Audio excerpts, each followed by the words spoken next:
ढेंकानाल जिला विभिन्न स्थान में गुरु पूर्णिमा उत्सव पालित होता बेले राज्य सरकार पक्षर राज्यर समस्त निर्वाचन मंडल मंत्री और विधायक माने गुरु पूजन करने सह आशीर्वाद ग्रहण कर अवसर में कामाख्यानगर विधायक शत्रुघ्न जेना विधानसभा क्षेत्र में अवसर प्राप्त वरिष्ठ गुरु मानक पूजा अर्चना सह आशीर्वाद भिक्षा करते। बहु पूर्व गुरुकुल आश्रम रे गुरु शिष्यर परंपरा एवं क्षुण्ण होगा जाऊला बेले यह अक्षुण्ण रखापी राज्य सरकार पक्षर एभली प्रयास आरंभ होली विधायक प्रतिक्रिया कहते। सेहीपरि केन्द्रमंत्री धर्मेन्द्र प्रधान कोरापुट गुरुपूजन उत्सव में योगदान करते। सेहीपरि कामाख्यानगर पतंजलि योग केन्द्र सदस्य तथा परिवार मुख्य वरिष्ठ योग गुरुजी तथा जिला भारत स्वाभिमान ट्रस्ट प्रभारी रविनारायण साहू को पूजा अर्चना करने सह उपढौकन दे सम्मानित करते।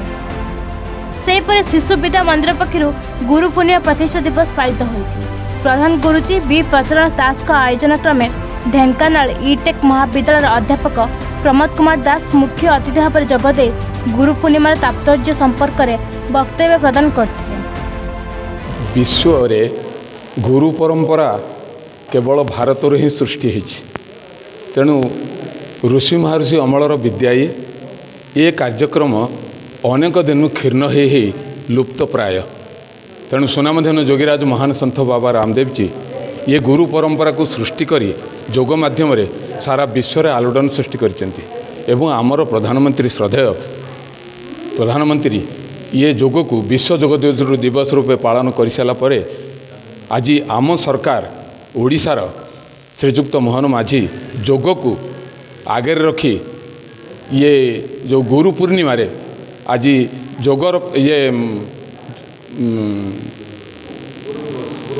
गुरु पूर्णिमा रे गुरु परंपरा को प्रयास जारी रखापी से समस्त विधानसभा सदस्य मानक निर्देश देइछन्ति तुमे तुम अधीन थिबा समस्त अंचल रे वरिष्ठ गुरु मानक पूजन करने को तुम जाई तुम अंचल रे कर। तेणु ये कार्यक्रम आज आम कामाख्यानगर रे विधानसभा सदस्य श्रीजुक्त शत्रुघ्न जेना से भुवन ठू कामाख्यानगर ठू पर्जंग पर्यंत सबु जगार जाई विभिन्न वरिष्ठ योग गुरु मानक भेटिचंती एवं वरिष्ठ शिक्षक मानक भेटिचंती से सहित कथबार्ता होती पूजन करचंती प्रणाम करचंती एवं तांकठारु आशीर्वाद मध्य ग्रहण करचंती।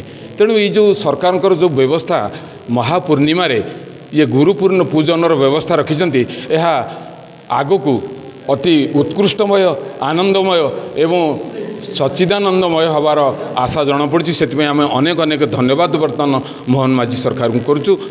आज आमर एठी यज्ञ चली एवं महागुरु पूर्णिमा रे गुरु मानकु कि भलिया पूजन करा जीवो तार कार्यक्रम आज आमर पतंजलि योग समितिर महानुभव श्रीजुक्त रवि भाई आज कार्यक्रम आरंभ करचंती। एबे ताहा चालू रही एवं गुरु परंपरा एवं योग परंपरा को दीटा जाकू एका बेले आगु को नवापी प्रयास जारी रखिछंती आमर पतंजलि योग समिति कामाख्यानगर एवं रवि भाई प्रयास रे सारा कामाख्यानगर प्रत्येक घरे घरे योग एवं यज्ञ आयुर्वेद प्राकृतिक चिकित्सा केमिति पहुँचो से चेष्टित जारी रखीचु।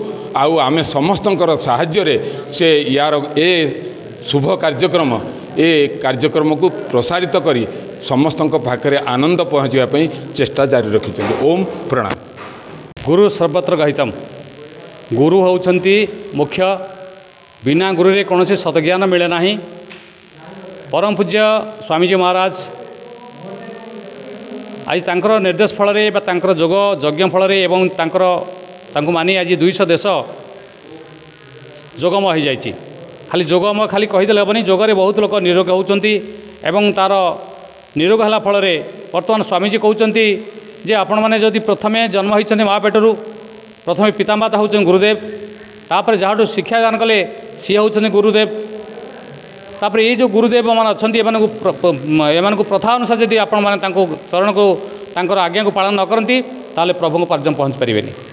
तेणु जितेबाला गुरु आ गोविंद अच्छा प्रथम गुरु को पाद स्पर्श कराए और गुरु पाखे आवेदन कराए नवेदन कराए और चरण स्पर्श कर प्रभुंर आशीर्वाद प्राप्त हुए। गुरु होउछन्ति महान तमेव माताश्च सखा तुमेव त्वमेव बंधुच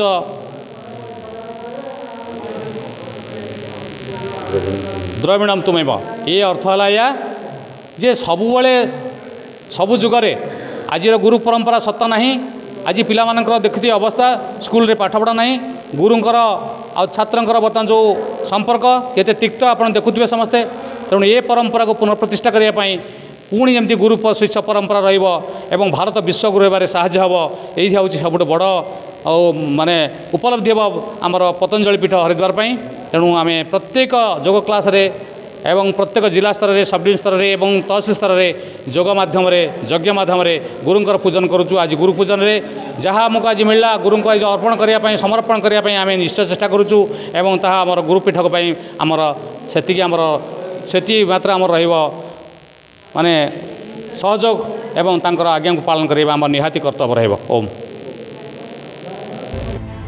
ढेंकानालू स्वतंत्र प्रतिनिधि अक्षय कुमार नंदक रिपोर्ट एन ओडिशा।